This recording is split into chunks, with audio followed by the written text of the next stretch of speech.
I was inspired listening to a podcast the other day by Jamie Wheel, who's someone I've been following his work for a very long time, his writing and the Flow Genome Project.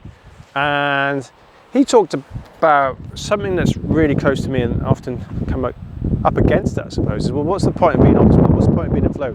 What's the point of being at your very best?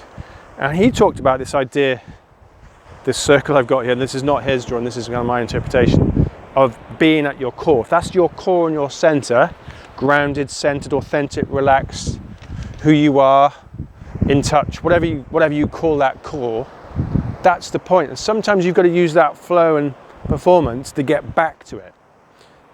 Happens two ways. First of all, you're at your core, you're in flow, T for travel, you travel. Okay, you're moving in the right direction, you're still close to the core, that seemed aligned. So what I'm doing now, between now and the meeting tomorrow, which is really important to me, is close to my core in terms of my values, how I'm preparing, my role tomorrow, whatever else it might be. And you're using that rocket fuel, if you like, to travel, to move.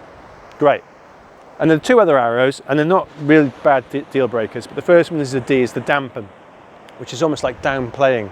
So when there is struggle apparent, and struggle is always going to be apparent, so that's where you almost want your dial to go back up to level and travel, is just you're using that flow state, that energy, if you like, to dampen what's around you, because you don't want to go down too far here, which we'll talk about in a second. Just dampen that environment. So sometimes that's about not getting too involved in something. That's actively not finding out what's going on that might derail you, just to dampen that noise, distraction and other things that might take you off your path, more sort of away from your travel, that kind of core. And the other one he talked about then is the R for rebounding.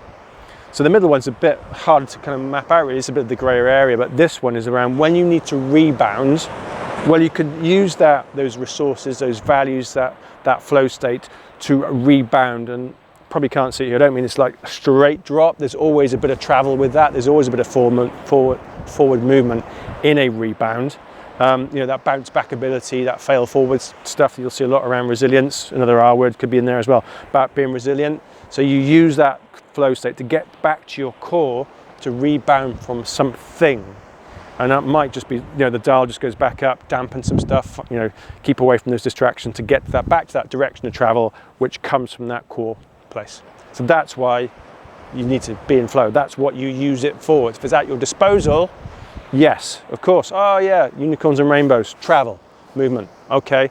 But don't forget, sometimes you can use it to dampen or rebound as well.